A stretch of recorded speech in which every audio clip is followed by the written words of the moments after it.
Aladdin, Simba और अली बाबा 40 चोर। ये ऐसी कहानियां हैं जिन्हें आज भी अमेरिका से लेकर चाइना तक पूरी दुनिया जानती है। We're not Amazon, we're Alibaba. लेकिन अगर इन कहानियों को गौर से देखा जाए तो इन सारी कहानियों में एक चीज कॉमन है। इन कहानियों के सारे हीरोज मुसलमान कैरेक्टर्स हैं। फॉर एग्जाम्पल, दुनिया की सबसे फेमस कहानी अलादीन असल में एक मुसलमान लड़के अलाउद्दीन के बारे में थी। लेकिन आखिर क्यों? ये सब आखिर हुआ कैसे? ये जिन करेगा आपकी खिदमत। ये कोई छोटा मोटा कोइंसिडेंस या इत्तेफाक नहीं, बल्कि इस सब के पीछे मुसलमानों की एक ऐसी हिस्ट्री छुपी है जिसे आज हम बिल्कुल भूल चुके हैं। और वो है दुनिया की पहली फिल्म इंडस्ट्री जो मुसलमानों ने खुद बनाई थी, और इन अदर वर्ड्स एक मुस्लिम हॉलीवुड।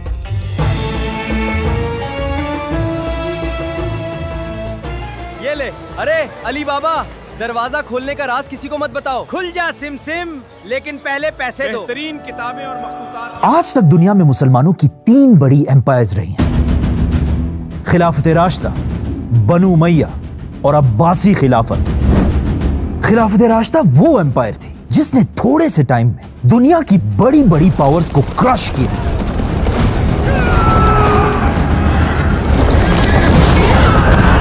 और पहली बार मुसलमान दुनिया के सुपर पावर बने। ये दौर मुसलमानों के लिए बहुत ही सख्त टाइम था, क्योंकि इस वक्त मुसलमान सिर्फ जंगों और जंगों में ही बिजी थे। लेकिन जैसे खिलाफत राशिदा अपनी ताकत की पीक पर पहुंची, खिलाफत राशिदा दुनिया से खत्म कर दी गई, जिसके बाद खिलाफत एक नए खानदान के पास आई, बनु उमैया। उमैया खिलाफत में मुसलमानों की ताकत और भी बढ़ी। लेकिन मुसलमानों की इस एम्पायर में एक बहुत बड़ा मसला था। बनु उमैया सिर्फ एक अरबों की खिलाफत थी, जो सिर्फ अरबों को ही बादशाह समझते थे और बाकी कौमों को वो अपना गुलाम कहते थे। उसी तरह जिस तरह आज के अरब बादशाह पाकिस्तानियों, इंडियंस और बंगालियों को ट्रीट करते हैं, इसीलिए बनु उमैया की खिलाफत में मुसलमान साइंस, टेक्नोलॉजी और आर्ट्स में कभी भी आगे नहीं जा सके। लेकिन आखिर उमैया खानदान के बाद दुनिया में मुसलमानों की तीसरी खिलाफत आई, जिसने आने वाले मुसलमानों को ही नहीं बल्कि पूरी दुनिया को हमेशा के लिए बदल कर रख दिया। और इसका नाम था अब्बासी खिलाफत, जिसे आज तक पूरी दुनिया एक ही नाम से जानती है, the golden age of Islam.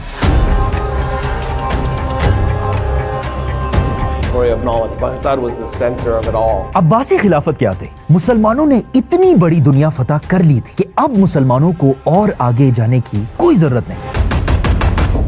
मुसलमानों के बॉर्डर्स एक तरफ चाइना से लेकर दूसरी तरफ स्पेन तक फैले हुए थे। तो अब जब जंगें खत्म हो चुकी और हर तरफ पीस और अमन फैला हुआ था, मुसलमान बादशाहों ने पहली बार अपनी अटेंशन जंगों से हटाकर ऐसे लफ्ज की तरफ की जो कुरान में सबसे पहले नाजिल हुआ था। इक़रा, रीड। मोहम्मद, रीड। और फिर इसीलिए अब्बासियों ने दुनिया में अपना नया कैपिटल बनाया, दुनिया का सबसे बड़ा शहर बगदाद। आहिस्ता आहिस्ता ये बात पूरी दुनिया में फैलने लगी कि अगर दुनिया में कोई भी पढ़ना और लिखना चाहता है, वो मुसलमानों के इस शहर बगदाद आ सकता है, चाहे वो मुसलमान हो, क्रिश्चियन हो या हिंदू, कोई भी हो। तो ऑफ कोर्स ये सब देखकर दुनिया में जितने भी स्मार्ट और जीनियस लोग थे, वो अपने अपने इलाके यूरोप, चाइना, इंडिया को छोड़कर बगदाद की तरफ बढ़ने लगे। जिस तरह आज दुनिया के जीनियस लोग अमेरिका की तरफ जाते हैं, International students have come to the US. Students studied in the United States. इसी तरह अब्बासी खिलाफत का कैपिटल बगदाद दुनिया के इल्म और नॉलेज का सेंटर बनने लगा।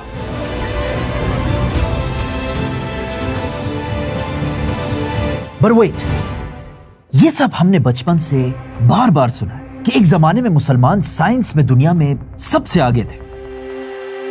बट ये वीडियो मुसलमानों की साइंस की ताकत के बारे में नहीं, बल्कि मुसलमानों के आर्ट्स की ताकत के बारे में है, जिसे आज हम सब भूल चुके हैं। क्योंकि दुनिया में कोई भी सुपर पावर सिर्फ अपनी आर्मी और टेक्नोलॉजी से नहीं बनती, बल्कि सुपर पावर बनने के लिए आपको साइंस के साथ साथ आर्ट्स में भी पूरी दुनिया से आगे होना होता है। फॉर एग्जाम्पल, आज की सुपर पावर अमेरिका के पास दुनिया की सबसे बड़ी आर्मी है, B2 Spirit. लेकिन आर्मी के साथ साथ अमेरिका के पास दुनिया की सबसे बड़ी फिल्म इंडस्ट्री हॉलीवुड भी है। अच्छा, इस बात का सिर्फ आज हमें नहीं पता, बल्कि आज से 1000 साल पहले बगदाद के बादशाहों को भी इस बात का अच्छी तरह पता था। इसीलिए जब अब्बासी बादशाहों ने पूरी दुनिया के टैलेंटेड लोगों को बगदाद बुलाया, पूरी दुनिया से लोग अपने इलाकों को छोड़कर बगदाद की तरफ बढ़ने लगे। पूरी दुनिया से ये लोग अकेले नहीं, बल्कि अपने साथ अपनी जबान, कल्चर और इवन कहानियां भी लेकर बगदाद आए। और इस तरह बगदाद में पूरी दुनिया के कल्चर्स और कहानियां जमा होने लगी। और बगदाद के लोग भी हर नए आने वालों से उनकी कहानियां सुनने के लिए गौर से उसके पास जमा हो जाते थे। और इस तरह यहां से बगदाद एक इंटरनेशनल सिटी बनी। और यहीं से बगदाद में दुनिया की पहली स्टोरी इंडस्ट्री या फिल्म इंडस्ट्री शुरू हुई। तो जिस तरह आज एक फिल्म या मूवी में एक हीरो या एक्टर होता है, The name's Bond, James Bond. उसी तरह उस जमाने में बगदाद में भी एक नई फील्ड बनी जिसका नाम था हिकावती। हिकावती एक ऐसा बंदा होता था जो बगदाद के बाजारों में खड़ा होकर जोर जोर से लोगों को कहानियां सुनाया करता था। हुकूमत को आपके बादशाहों की कहानियां, जिन्नात की कहानियां और इवन पैगंबरों की कहानियां। बगदाद के इन हिकावतियों की कहानी सुनने के लिए लोग दूर दूर से जमा हो जाते थे। और अगर उसकी कहानी अच्छी होती थी, उसे बहुत ज्यादा पैसा भी मिलता था। इस तरह आहिस्ता आहिस्ता इन कहानियों का बिजनेस इतना बढ़ने लगा अपने दरबार में कि ये पहली बार एक पूरी इंडस्ट्री बनी। बल्कि यहां तक कि लोग ट्रेनिंग्स लेने लगे कि एक अच्छी कहानी बनाते कैसे हैं। जिस तरह आज लोग फिल्म मेकिंग या एक्टिंग सीखने जाते हैं, लेकिन बगदाद की फिल्म इंडस्ट्री का एक बहुत बड़ा मसला था। ये सारी बस आम कहानियां थी। इन्हें किसी ने भी गौर से सोच समझकर नहीं लिखा था, जिसमें बहुत सी कहानियां बिल्कुल बोरिंग कहानियां थी। जिस तरह आज फ्लॉप फिल्में होती हैं। आपको थप्पड़ कैसी लगी? भारी आवाज, स्केरी पिक्चर। और ये बगदाद की फिल्म इंडस्ट्री को आहिस्ता आहिस्ता डुबा रहा था। इसीलिए ये देखकर बगदाद के कहानी वाले हिकावतियों को समझ आ गई कि अब उन्हें एक ऐसा काम करना होगा, एक ऐसी कहानी लिखनी होगी जिसे सुनकर लोग एक सेकंड भी इधर उधर ना देख सके और बिल्कुल गौर से इस कहानी को सुनते रहे। और इन अदर वर्ड्स, हमें एक ऐसी कहानी बनानी होगी जिसे सुनने के लिए बगदाद का हर रात दूर दूर से चल कर आए। जिसके बाद यहां पर बगदाद में एक ऐसी कहानी लिखी गई जिसे बगदाद तो क्या, आज तक पूरी दुनिया नहीं भुला सकी। और इवन आप भी वो कहानियां बार बार सुन चुके हैं। अलादीन, अली बाबा और सिम्बाद जैसी कहानियां। बगदाद के स्टोरी टेलर्स ने मिलकर दुनिया की सबसे बड़ी कहानी पर काम करना शुरू किया और उन्होंने इस कहानी का नाम रखा 1001 रातें, 1001 nights. Old stories. And they come from the 1001 Arabian Nights. 1001 nights. क्या अजीब सा नाम है, लेकिन इसी नाम के पीछे बगदाद की पूरी फिल्म इंडस्ट्री का सीक्रेट छुपा है। और जैसे ये कहानी पूरी हुई, इस कहानी ने हमेशा के लिए दुनिया की फिल्म इंडस्ट्रीज को बदल कर रख दिया। और इंटरेस्टिंग बात पता है क्या है? ये कहानी 1001 नाइट्स आज भी दुनिया में पड़ी हुई है। ये किताब नहीं, बल्कि ये किताब, ये है 1001 nights. I mean, look at this book. जैसे ये किताब पूरी हुई, बगदाद का सबसे बड़ा हिकावती ये किताब लेकर बाजार पहुंचा। लोग उसे देखकर हर तरफ से उसके आसपास जमा हो गए, और जैसे ही बहुत सारे लोग जमा हुए, इस आदमी ने उनके सामने ये किताब खोल दी। बिस्मिल्लाहिर्रहमानिर्रहीम। ये कहानी है आज से हजारों साल पहले एक बादशाह की, जो पर्शियन एम्पायर का शहंशाह था, और उसका नाम था शहंशाह शहरयार, जिसका पूरी दुनिया पर राज था।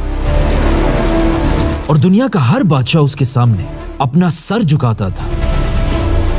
कोई भी इस दुनिया में शहरयार के हुक्म का इनकार नहीं कर सकता था। लेकिन इस शहंशाह शहरयार की एक बहुत बड़ी कमजोरी थी। शहरयार की बीवी और पर्शियन एम्पायर की मलका। कहा जाता है शहरयार अपनी बीवी से बहुत प्यार करता था और उसकी बहुत इज्जत करता था। लेकिन एक दिन शहरयार जब अपने महल पहुंचा, उसे बताया गया कि उसकी बीवी, जिससे वो बहुत प्यार करता है, उसने शहरयार को धोखा दे दिया है।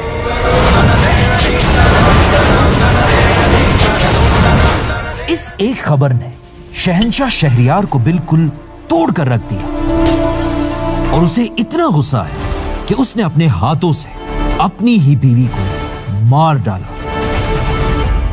लेकिन अपनी बीवी को मारने के बाद भी शहरयार का गुस्सा कम नहीं हुआ, बल्कि अपने बीवी के धोखे की वजह से अब शहरयार दुनिया की हर औरत से नफरत करने लगा।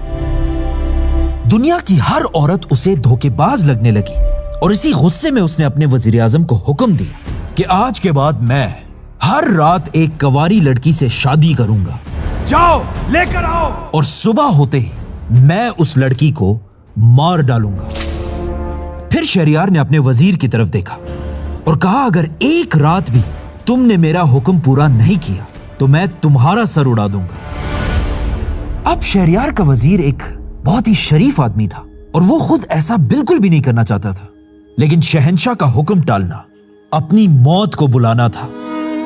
जिसके बाद ऑफ कोर्स वजीर हर रात शहर से किसी कवारी लड़की को जबरदस्ती उसके घर से घसीटकर बादशाह के सामने पेश करने लगा, और सुबह होते ही उस लड़की को मार दिया जाता था।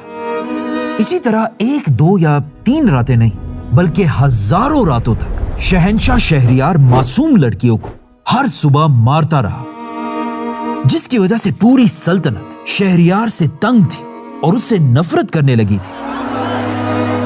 लेकिन शहरयार को इस सब का जरा भी पछतावा नहीं था। हजारों लड़कियों को मारने के बाद आहिस्ता आहिस्ता एक वक्त ऐसा आने लगा कि बादशाह के शहर में लड़कियां खत्म होने लगी, और आखिर एक दिन ऐसा आया कि पूरे शहर में एक भी कवारी लड़की नहीं बची। वजीर ने बहुत कोशिश की, हर तरफ शहर में ढूंढता रहा, लेकिन उसे ऐसी कोई भी लड़की नहीं मिली, और आखिर वो थक कर वापस अपने घर पहुंचा। जैसे ही वजीर अपने घर पहुंचा, घर में वजीर की 2 बेटियां उसका इंतजार कर रही थी, और वजीर की ये दोनों बेटियां कवारी थी। जब वजीर ने ये पूरी कहानी अपने बेटियों को सुनाई और उन्हें बताया कि आज उसकी दुनिया में आखिरी रात है, क्योंकि अब बादशाह शहरयार उसे जिंदा नहीं आज छोड़ेगा। मेरी आखिरी रात है। लेकिन यह सुनकर वजीर की बड़ी बेटी शहरजाद ने कहा कि अब्बाजान नहीं, मैं ऐसा नहीं होने दूंगी। अब्बूजान, मैं ऐसा नहीं होने दूंगी। आप मुझे बादशाह के पास भेज दें। यह सुनकर वजीर ने कहा, तुम ये क्या कह रही हो? बेटा, तुम ये क्या कह रही हो? शहरयार तुम्हें सुबह होते ही मार डालेगा। लेकिन उसकी बेटी ने कहा, नहीं, बादशाह मुझे नहीं मारेगा। वजीर ने अपनी बेटी को बहुत मनाया, लेकिन उसकी बेटी नहीं मानी, और आखिर अपने बाप की जान बचाने के लिए उसकी बेटी शहरजाद रात होते ही शहंशाह के महल पहुंची, जिसके बाद जैसे कि हमेशा होता था, शहरयार और शहरजाद की शादी हो गई। सुबह होने से पहले बादशाह ने शहरजाद से कहा कि बताओ, मरने से पहले तुम्हारी आखिरी ख्वाहिश क्या है? शहरजाद ने बादशाह से कहा कि मेरी सिर्फ एक ही आखिरी ख्वाहिश है कि मेरी एक छोटी बहन है जो मुझसे बहुत प्यार करती है, और जब तक रात को मैं उसको कोई कहानी ना सुना वो नहीं सोती। तो मरने से पहले मैं सिर्फ ये चाहती हूं कि मैं अपनी छोटी बहन को आखिरी कहानी सुनाऊं। यह सुनकर शहरयार हंसने लगा और कहा, ठीक है, बुलाओ अपनी बहन को। बुलाओ अपनी बहन को। शहरजाद की छोटी बहन भागकर उसके पास आई और कहा, आप कहाँ थी? आपने मुझे कहानी क्यों नहीं सुनाई? शहरजाद ने अपनी बहन को उठाया, अपने पास बिठाया और उसे कहा, मैं तुम्हें एक कहानी सुनाती हूँ। शहरजाद अपनी बहन दुनियाजाद को कहानी सुनाने लगी और शहंशाह भी पास बैठकर ये कहानी गौर से सुनने लगा। कहानी चलती गई और रात भी गुजरती गई और शहरजाद के मौत का वक्त करीब आता गया। जैसे ही शहरजाद की कहानी अपनी पीक पर पहुंची, सुबह का वक्त करीब आने लगा और बादशाह के जल्लाद शहरजाद को मारने के लिए दरवाजा खटखटाने लगे। ये सुनते ही शहरजाद ने कहानी सुनाना बंद कर दिया। क्या हुआ? तुम रुक क्यों गई? मुझे बताओ, कहानी में आगे क्या हुआ? लेकिन शहरजाद ने कहा, नहीं, बाकी कहानी मैं कल रात को सुनाऊंगा। जैसे ही जल्लाद कमरे के अंदर आए, बादशाह शहरजाद की कहानी में इतना घुस चुका था कि पहली बार कई सालों के बाद बादशाह ने जल्लादों से कहा, रुक जा, मैं इस लड़की को एक रात और जिंदा रहने की इजाजत देता हूं ताकि ये अपनी कहानी खत्म कर सके। अगली रात शहरजाद ने वहीं से अपनी कहानी शुरू की और इस कहानी को खत्म कर दिया। दर्द, अक्ल। बादशाह को यह कहानी बहुत पसंद आई और वो खुश हुआ कि अब वो इस लड़की को मार सकता है। लेकिन बादशाह के हुक्म देने से पहले शहरजाद ने एक और कहानी शुरू कर दी। ये कहानी भी जब अपनी पीक पर पहुंची, जल्लादों ने दरवाजा खटखटाना शुरू किया और एक बार फिर शहरजाद ने अपनी कहानी रोक दी। बादशाह ने कहा, क्या हुआ? शहरजाद ने कहा, इससे आगे की कहानी मैं कल सुनाऊंगा। तो बादशाह ने शहरजाद को एक और रात इजाजत दी कि वो ये कहानी भी खत्म कर दे। अगले दिन शहरजाद ने फिर ये कहानी खत्म की और एक नई कहानी शुरू कर दी। जल्लाद फिर अंदर आए। शहरजाद ने फिर कहानी रोकी और कहा, अगली कहानी मैं कल सुनाऊंगी, और बादशाह ने उसे एक और दिन की इजाजत दी। फिर एक और दिन और एक और दिन। इन्हीं कहानियों के अंदर एक रात शहरजाद ने बादशाह को एक ऐसी कहानी सुनाई जो आज तक जिंदा है। एक मुसलमान लड़के अलाउद्दीन और उसके चिराग की कहानी, जिसे आज हम अलादीन के नाम से जानते हैं। इन्हीं रातों में एक बार शहरजाद ने शहंशाह को अली बाबा और 40 चोरों की कहानी सुनाई, जो आज तक इतनी फेमस है कि चाइना की सबसे बड़ी कंपनी का नाम भी अली बाबा है। We're not Amazon. We're Alibaba. इसी तरह शहरजाद ने सुलेमान अलैहिस्सलाम की अंगूठी, खिजर अलैहिस्सलाम की कहानियां और बहुत सारे जिनों की कहानियां भी सुनाई, जो आज तक हमारी नानी और दादियां हमें सुनाती रहती हैं। भूत उसको खा लेता है। बल्कि कुछ लोग तो इन कहानियों को सच समझकर मस्जिद के मिंबरों से भी सुनाते हैं। कि हर बार इसी तरह शहरजाद की कहानियां चलती रहीं और रातें भी गुजरती रहीं और हर रात बादशाह उसे एक दिन और की इजाजत देता रहा। तो 1000 रातों के बाद शहरजाद ने बादशाह को अपनी आखिरी कहानी सुनाई। बादशाह ने कहा, क्या हुआ? मुझे एक और कहानी सुनाओ। क्या हुआ? मुझे एक और कहानी भी सुनाओ। लेकिन शहरजाद ने कहा, नहीं, आज मेरी सारी कहानियां खत्म हो गई। आज सारी कहानियां खत्म हो गई हैं। और सुबह होते ही जब जल्लाद दोबारा अंदर आए, बादशाह शहरजाद की कहानियों से अब इतना बदल चुका था कि उसने थोड़ा सोचने के बाद कहा, मैं शहरजाद को माफ करता हूँ। मैं शहरजाद को माफ करता हूँ। और आज के बाद शहरजाद मेरे बल्कि पूरी पर्शियन एम्पायर की मलका होगी। बादशाह ने आखिर 1001 रातों के बाद शहरजाद को माफ कर दिया। इसीलिए इस एक कहानी का नाम था 1001 नाइट्स। और आखिर इस हिकावती ने अपनी किताब अल्फ लैल व लैला बंद कर दी। आखिर 3 साल के बाद जब ये 1000 कहानियां खत्म हुई तो बगदाद के लोग हैरान रह गए, क्योंकि पिछले 1000 रातों से सिर्फ शहंशाह शहरजाद की कहानियां नहीं सुन रहा था, बल्कि बगदाद के सारे लोग भी यही कहानियां सुना करते थे।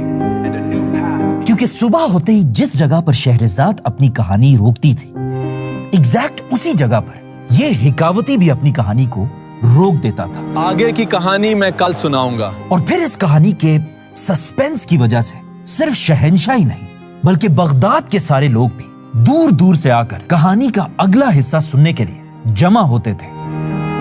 और जैसे ये 1000 एपिसोड्स की कहानी खत्म हुई, यहीं से मुसलमानों की कैपिटल बगदाद से दुनिया की पहली फिल्म इंडस्ट्री शुरू हुई, जो मुसलमानों ने बनाई थी। ऐसा फैसला किया, बगदाद आने वाले 500 साल तक इसी तरह दुनिया का सुपर पावर रहा। लेकिन आखिर 500 साल बाद, जैसे कि हमेशा होता है, बगदाद की तबाही का वक्त भी करीब आया। क्योंकि अचानक बगदाद से बहुत दूर मंगोलिया के एक छोटे से गांव में एक बच्चा पैदा हुआ, जिसे आगे जाकर नाम मिला Genghis Khan. Genghis Khan Aahista Aahista Mongolia से पूरी दुनिया को फतह करते हुए पहली बार बगदाद के करीब पहुंचा। और आखिर इसी चंगेज खान के पोते हलाकू खान ने 500 साल में पहली बार बगदाद को हर तरफ से घेर लिया। लेकिन जब बगदाद के खलीफा ने हलाकू खान के सामने सरेंडर करने से इनकार किया, हलाकू खान ने बगदाद पर हमला करके और बगदाद की सबसे बड़ी लाइब्रेरी में हर किताब को आग लगा दी, इंक्लूडिंग ये 1001 नाइट्स। हलाकू खान ने बगदाद की हर किताब को तो आग लगा दिया था, लेकिन उसके हमले से पहले बगदाद का साइंस और आर्ट्स पूरी दुनिया में फैल चुका था। मुसलमानों के हॉलीवुड की यह कहानी यहां खत्म नहीं हुई, बल्कि बगदाद के 300 साल बाद, जब दुनिया के सुपर पावर मुसलमान ने यूरोप बना, किसी तरह 1001 नाइट्स की किताब पे यूरोप पहुंची। यूरोप में इस किताब को वर्ड बाय वर्ड फ्रेंच जबान में ट्रांसलेट किया गया, और ऑफ कोर्स ये किताब भी यूरोप में आग की तरह फैली। यूरोप का बच्चा बच्चा बगदाद के अलाउद्दीन, अली बाबा और सिंबाद को अच्छी तरह जानता था। मतलब बगदाद की फिल्म इंडस्ट्री कभी मरी नहीं, बल्कि वो बगदाद से यूरोप गई। और फिर जब अमेरिका दुनिया का नया सुपर पावर बना, अमेरिका के हॉलीवुड के भी सबसे पहली फिल्में इसी किताब पर बनाई गई। जब दुनिया में पहली बार कैमरा इजाद हुआ, तो दुनिया के पहले कैमरों से भी इसी किताब की कहानियों पर अली बाबा 40 थीव्स की फिल्म बनाई गई। This merchant from Basra is Ali Baba. 1917 में जब वर्ल्ड वॉर 1 चल रही थी, अमेरिका में अलादीन की फिल्म बनाई गई। 40 thieves and hundreds more in a story. और इवन आज तक अमेरिका बगदाद की इन्हीं स्टोरीज को बार बार बनाकर बिलियंस ऑफ डॉलर्स बनाता है। Past over $1 billion at the global box office. मतलब आज से 1000 साल पहले बगदाद में बनाई गई मुसलमानों की फिल्म इंडस्ट्री आज भी दुनिया के हर कोने में जिंदा है।